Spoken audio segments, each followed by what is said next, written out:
Friends, నేను మీ Naveen. Welcome back to our YouTube channel Telugu tech pro. Friends, ఈ రోజు ఈ వీడియోలో మనం SBI కి సంబంధించిన క్రెడిట్ కార్డ్ ని ఏ విధంగా అప్లై చేసుకోవాలి అనే దాని గురించి తెలుసుకుందాం. ఇప్పుడు మనం అప్లై చేయబోయే ఈ క్రెడిట్ కార్డ్ యొక్క లిమిట్ వచ్చేసి కూడా మన దగ్గర 70,000 రూపీస్ వరకు అయితే ఉంటుందన్నమాట. ఇప్పుడు ఈ వీడియో లైవ్ లో నేను మీకు అప్లై చేసి కూడా చూపిస్తాను, ఏ విధంగా ప్రాసెస్ ఉంటుంది అనే దాని గురించి కూడా క్లియర్ గా ఎక్స్ప్లెయిన్ చేస్తాను. అంతేకాకుండా జీరో సివిల్ స్కోర్ ఉన్న పర్సన్ కూడా ఏ విధంగా క్రెడిట్ కార్డ్ అప్లై చేయొచ్చు అనే దాని గురించి డీటెయిల్ గా ఈ వీడియోలో అయితే తెలుసుకుందాం.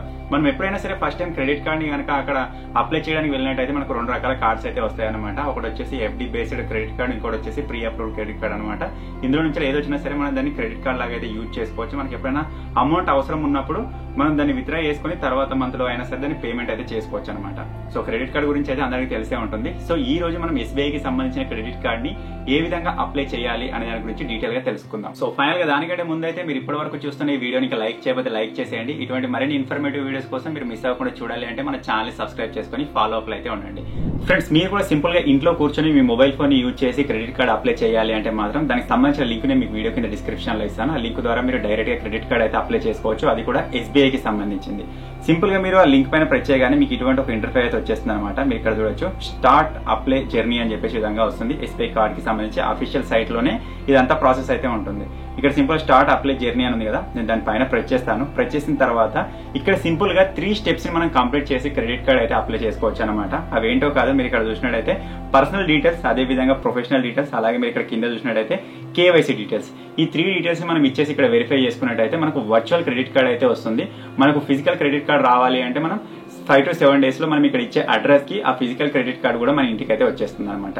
సో ఇప్పుడు మనం ఇక్కడ ఒక్కొక్క డీటెయిల్ అయితే ఇస్తూ వెళ్దాం. మనం ఇక్కడ నుంచి ఇప్పుడు క్రెడిట్ కార్డ్ ని అప్లై చేసుకుందాం.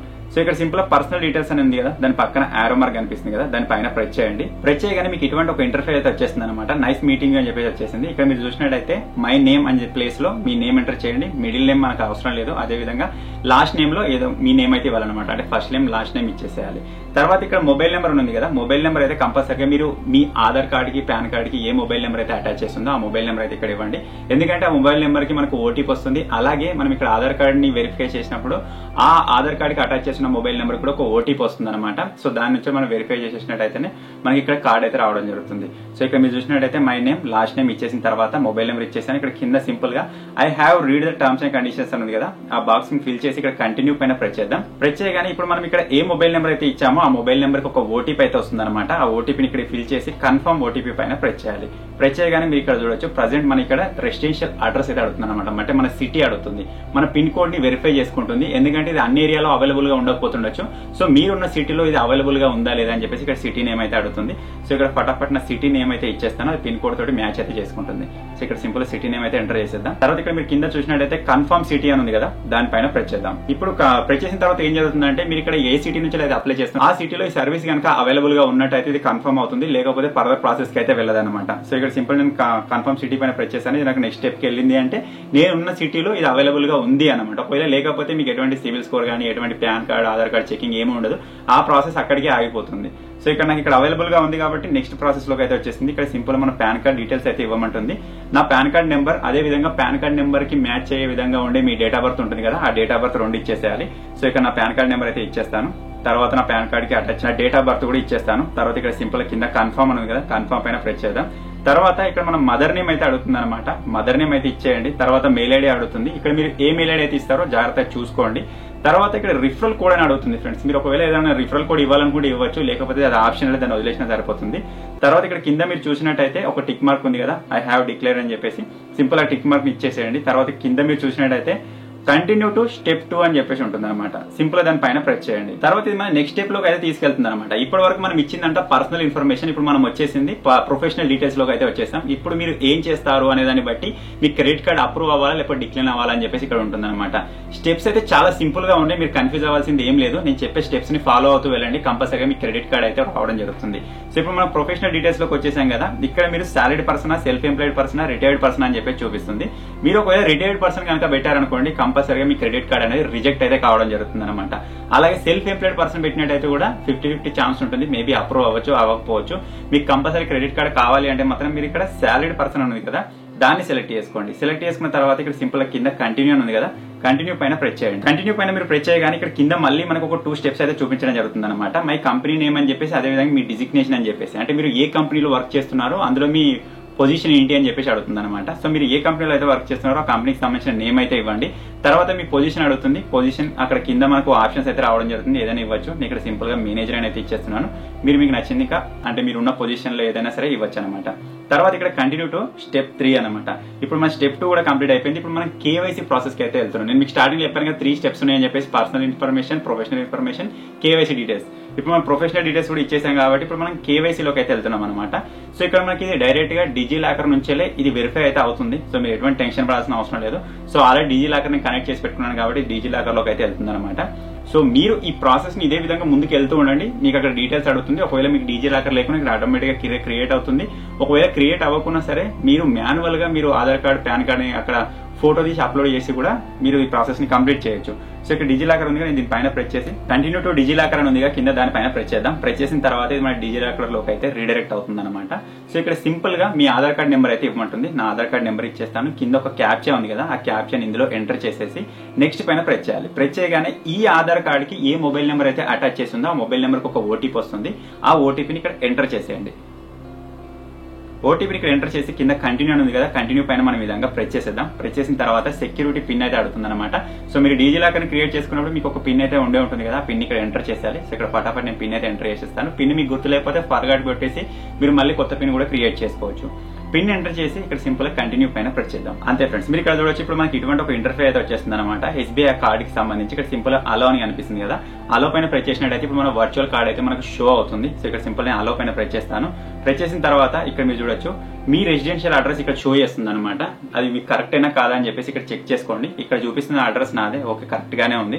సో ఇక్కడ సింపుల్ కింద కంటిన్యూ అండ్ కన్ఫర్మ్ ఉంది కదా, దానిపైన ప్రెస్ చేద్దాం. ప్రెస్ చేయగానే ఇప్పుడు చూడొచ్చు మీ కార్డ్ అయితే ఈ విధంగా కనిపిస్తుంది అనమాట. కార్డ్ పైన మీ నేమ్ కూడా కనిపిస్తుంది. కంగ్రాచులేషన్స్ అని చెప్పేసి విధంగా వచ్చేసింది. మనం ఇప్పుడు క్రెడిట్ కార్డ్ కి ఎలిజిబుల్ అయ్యామని చెప్పేసి ఇక్కడ చూపిస్తుంది అనమాట.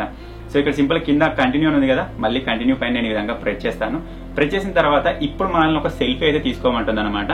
అంటే ఇక్కడ ఇచ్చిన డీటెయిల్స్ అన్ని పర్సన్ కరెక్ట్ అయినా కాదని చెప్పేసి ఇక్కడ చెక్ చేసుకుంటుంది. ఇప్పుడు మన ఫ్రంట్ కెమెరా అయితే ఓపెన్ అవుతుంది. సో ఇక్కడ సింపుల్ గా క్లిక్ ఉంది కదా, దానిపైన ప్రెస్ చేద్దాం. ప్రెస్ చేసి ఇక్కడ ఈ విధంగా ఒక ఫోటో అయితే తీసుకుంటుంది. ఫోటో క్యాప్చర్ చేసి ఇచ్చేద్దాం. తర్వాత ఇక్కడ సబ్మిట్ పైన ప్రెస్ చేసేయాలి. ఇప్పుడు మీరు ఇక్కడ చూడొచ్చు, ఇప్పుడు మనం ఇక్కడ బ్యాంక్ వెరిఫికేషన్ అయితే చేసుకుంటుంది అనమాట. ఇక్కడ మనం బ్యాంక్ అకౌంట్ అయితే అటాచ్ చేయాల్సి ఉంటుంది. మీరు ఎప్పుడు క్రెడిట్ కార్డు తీసుకున్నా సరే ఆ క్రెడిట్ కార్డు లో మీరు ఓవర్ డ్రాఫ్ట్ చేసుకుంటారు కదా, అంటే మీకు అవసరం ఉన్నప్పుడు డబ్బులు తీసుకుంటారు కదా, మళ్ళీ ఆ డబ్బులు క్రెడిట్ కార్డు వాళ్ళు తీసుకోవాలంటే, బ్యాంక్ వాళ్ళు తీసుకోవాలంటే మీకు ఏదో ఒక బ్యాంక్ అనేది అటాచ్ అయి ఉండాలన్నమాట. ఆ బ్యాంక్ నుంచే డబ్బులు తీసుకోవడం కానీ ఆ బ్యాంక్ లోకి డబ్బులు రావడం కానీ జరుగుతుంటుంది అనమాట. సో అందుకే ఇప్పుడు ఇక్కడ ఏం జరుగుతుందంటే బ్యాంక్ వెరిఫికేషన్. ఆ బ్యాంక్ అకౌంట్ మనం ఇక్కడ అటాచ్ చేయాలి. మీరు అటాచ్ చేసిన బ్యాంక్ నుంచి వెళ్ళి ఆ క్రెడిట్ కార్డ్ లో ఒక 1 రూపీ వెళ్తుంది. క్రెడిట్ కార్డ్ నుంచి మీకు మళ్ళీ 1 రూపీ వస్తుంది. ఈ విధంగా ప్రాసెస్ కరెక్ట్ గానే అవుతుందా లేదా అని చెప్పేసి చెక్ చేసుకుంటారు అనమాట. సో ఇక్కడ సింపుల్ గా కింద కంటిన్యూ ఉంది కదా, కంటిన్యూ పైన ప్రెస్ చేద్దాం. ప్రెస్ చేసిన తర్వాత ఇక్కడ మీ బ్యాంక్ నేమ్ అడుగుతుంది. బ్యాంక్ నేమ్ ఇచ్చేయండి. మీ అకౌంట్ నెంబర్ ఇచ్చేయండి. రీ ఎంటర్ అని అడుగుతుంది. సేమ్ అకౌంట్ నెంబర్ మళ్ళీ ఎంటర్ చేయండి. ఐఎఫ్ఎస్సి కోడ్ ఏది ఉన్నట్టయితే ఆ కోడ్ ని ఎంటర్ చేసేయండి ఫ్రెండ్స్. ఇక్కడ ఎంటర్ చేసేసిన తర్వాత మీరు ఇక్కడ అనుకుంటారు కావచ్చు ఎస్బీఐ క్రెడిట్ కార్డ్ తీసుకోవాలంటే ఎస్బీఐ బ్యాంక్ అకౌంట్ ని ఇక్కడ యాడ్ చేయాలన్నా అని చెప్పేసి. అలా ఏం కాదు, మీరు ఏ బ్యాంక్ ని యాడ్ చేసినా సరే మీకు ఎస్బీఐ క్రెడిట్ కార్డ్ నుంచి అది అటాచ్ అయిపోతుంది. తర్వాత మనకు ట్రాన్సాక్షన్స్ అయితే జరుగుతూ ఉంటాయి అనమాట. సో ఇక్కడ సింపుల్ కింద నేను కంటిన్యూ పైన ప్రెస్ చేస్తాను. ప్రెస్ చేసిన తర్వాత మీరు ఇక్కడ చూడొచ్చు ఇప్పుడు 1 రూపీ అయితే పే చేయమని చెప్తుంది అనమాట. మళ్ళీ ఆ 1 రూపీ మనకు రిటర్న్ రావడం జరుగుతుంది. సో ఇక్కడ సింపుల్ కింద మీరు చూసినట్టయితే కంటిన్యూ టు పే 1 అని చెప్పేసి నేను దాని పైన ప్రెస్ చేస్తాను. ప్రెస్ చేసిన తర్వాత మీరు ఇక్కడ చూడొచ్చు నెట్ బ్యాంకింగ్ నుంచి పేమెంట్ చేస్తారా, యూపీఐ నుంచి పేమెంట్ చేస్తారా అని అడుగుతుంది. నేను ఇక్కడ యూపీఐ నుంచి పేమెంట్ చేద్దాం అనుకుంటున్నాను. సో ఇక్కడ సింపుల్ నేను యూపీఐ ఐడి ఇచ్చేసి మేక్ పేమెంట్ అని ఉంది కదా, దాని పైన ప్రెస్ చేస్తాను. ప్రెస్ చేసిన తర్వాత ఇప్పుడు మనం ఇక్కడ ఫోన్ పే లోకి అయితే రీడైరెక్ట్ అయిపోయింది అనమాట. సో ఇక్కడ ఫటాఫట్ నేను పేమెంట్ అయితే చేసేస్తాను. సో పేమెంట్ అయితే సక్సెస్ఫుల్ అయిపోయింది ఫ్రెండ్స్. ఎస్బీఐ కార్డ్స్ కి మనకు 1 రూపీ అయితే సెండ్ అయిపోయిందని చూపిస్తుంది. ఇక్కడ మీరు చూసినట్టయితే మన ట్రాన్సాక్షన్ ఐడి కూడా షో అవుతుంది అనమాట. నేను దాన్ని బ్లర్ చేశాను. ఓకే, ఇక్కడ నుంచి మళ్ళీ కంటిన్యూ పైన ప్రెస్ చేద్దాం. ప్రెస్ చేసిన తర్వాత సో మీరు ఇక్కడ చూడొచ్చు మన కార్డ్ అయితే ఇక్కడ వచ్చేసింది అనమాట. Submit your application to get your cards అని చెప్పేసి ఉంది అనమాట. ఇప్పుడు ఈ అప్లికేషన్ అయితే మనం సబ్మిట్ చేసేద్దాం. దానికంటే ముందైతే మీరు ఇక్కడ చూడొచ్చు క్రెడిట్ లిమిట్ వచ్చేసి మనకు 70,000 రూపీస్ వరకు అయితే ఉందన్నమాట. అలాగే ఇక్కడ యాన్యువల్ ఫీ, రెన్యువల్ ఫీ అయితే 2 ఉంటాయి. మీరు ఈ కార్డు తీసుకున్న తర్వాత 1 మంత్ లో ఒకవేళ ఏమైనా ట్రాన్సాక్షన్ కనుక చేశారనుకోండి మీకు 500 రూపీస్ కి సంబంధించిన రివార్డ్ వోచర్ కూడా రావడం జరుగుతుంది. అలాగే మీరు ఒకవేళ 1 ఇయర్ లో ఈ కార్డ్ ని యూజ్ చేసి 1 లాక్ రూపీస్ వరకు ఏదైనా పర్చేజ్ చేసినట్టయితే మీకు ఈ యాన్యువల్ ఫీ ఉంటుంది కదా, అది కూడా రిమూవ్ అయితే చేయడం జరుగుతుంది అనమాట. సో ఈ విధంగా అయితే నడుస్తూ ఉంటుంది. సో ఇక్కడ కింద మనం చూసినట్టయితే agree and terms and conditions అని చెప్పేసి ఉంది కదా, ఆ బాక్స్ ని కూడా ఫిల్ చేసేద్దాం. తర్వాత ఇక్కడ కంటిన్యూ పైన ప్రెస్ చేద్దాం. ప్రెస్ చేసిన తర్వాత ఇప్పుడు మనకు ఈ వర్చువల్ కార్డు ఒరిజినల్ అయితే ఇక్కడ చూపిస్తుంది. ఇక్కడ మీరు ఇందులో కనుక చూసినట్టయితే 16 డిజిట్స్ నెంబర్స్ అయితే ఇక్కడ చూపిస్తున్నాయి. సివివి నెంబర్ చూపిస్తుంది. అలాగే అలాగే ఎక్స్పైరీ డేట్ కూడా చూపిస్తుంది అనమాట. అలాగే ఇక్కడ మీరు కింద చూసినట్టయితే ఫిజికల్ కార్డు మీకు రావాలి అంటే అది విత్ ఇన్ 5 to 7 days లో ఇంతకుముందు మనకు అడ్రస్ షో అయింది కదా, ఆ అడ్రస్ కి సెండ్ అయితే చేస్తారని చెప్పి చూపిస్తుంది. ఆ లోపల మీరు వాడుకోవాలనుకుంటే వర్చువల్ కార్డుని వాడుకోవచ్చు, లేకపోతే మీరు ఒక 7 days ఆగినట్టయితే మీకు ఫిజికల్ కార్డు కూడా రావడం జరుగుతుంది. తర్వాత ఇక్కడ సింపుల్ కింద ఓకే అని ఉంది కదా, ఓకే పైన ప్రెస్ చేయండి. తర్వాత ఇక్కడ ఎస్బీఐ కార్డ్స్ కి సంబంధించిన మొబైల్ యాప్ అయితే ఇక్కడ చూపిస్తుంది అనమాట. ఈ అప్లికేషన్ మీరు కావాలనుకుంటే డౌన్లోడ్ చేసుకోవచ్చు. ఇక్కడ మనం ఇప్పుడు ఏదైతే కార్డు తీసుకుంటున్నామో ఆ కార్డ్ ని మనం మేనేజ్ చేసుకోవడానికి యూస్ఫుల్ గా ఉంటుంది అనమాట. సో ఇక్కడ సింపుల్ మీరు దానిపైన ప్రెస్ చేయగానే ప్లే స్టోర్ లో రీడైరెక్ట్ అయిపోతుంది. మీకు వచ్చే ఆ కార్డు ఉంది కదా, ఆ కార్డ్ నెంబర్ ని సివివి ఎక్స్పైరీ డేట్ మీరు అక్కడ యాడ్ చేసినట్టయితే ఆ కార్డ్ ని మొత్తం మీరు చూసుకోవచ్చు. ఎంతవరకు మీరు లిమిట్ యూజ్ చేశారు, ఇంకెంత కట్టేది ఉంది, ఎంత పెండింగ్ ఉంది అని చెప్పేసి మొత్తం డీటెయిల్ మీరు అక్కడ చూసుకోవచ్చు అనమాట. సింపుల్ మీరు అప్లికేషన్ డౌన్లోడ్ చేసుకోగానే యూజర్ నేమ్, పాస్వర్డ్ ఈ విధంగా నార్మల్ డీటెయిల్స్ ఇచ్చేసి మీరు ఇక్కడ అకౌంట్ అయితే క్రియేట్ చేసుకోవచ్చు. ఇంతే ఫ్రెండ్స్, ఇది ప్రాసెస్. జస్ట్ 1-2 minutes లోనే మీరు ఈ విధంగా ప్రాసెస్ ని కంప్లీట్ చేసి మీకు కావాల్సిన క్రెడిట్ కార్డ్ ని మీరు తీసుకోవచ్చు. ఎప్పుడైనా సరే మీకు డబ్బులు అర్జెంట్ గా ఉన్నప్పుడు యూస్ఫుల్ గా అయితే ఉంటుంది అనమాట. సో ఫైనల్ గా చిన్న వీడియో మీకు ఎంతో కొంత ఇన్ఫర్మేటివ్ గా అనిపించింది కావచ్చు. సో మీరు కూడా ఎస్బీఐ కి సంబంధించిన క్రెడిట్ కార్డ్ ని అప్లై చేసుకోవాలనుకుంటే లింక్ వీడియో కింద డిస్క్రిప్షన్ లో ఉంటుంది, అక్కడ నుంచి మీరు చాలా సులభంగా అప్లై చేసుకోవచ్చు. సో ఫైనల్ గా చిన్న ఇన్ఫర్మేషన్, ఈ చిన్న వీడియో కనుక మీకు నచ్చినట్టయితే వీడియోని లైక్ చేయండి, షేర్ చేయండి. ఇటువంటి మరిన్ని వీడియోస్ కోసం మన తెలుగు టెక్ ప్రో ఛానల్ ని సబ్స్క్రైబ్ చేసుకొని ఫాలో అప్ అయితే ఉండండి. Thank you for watching friends, take care.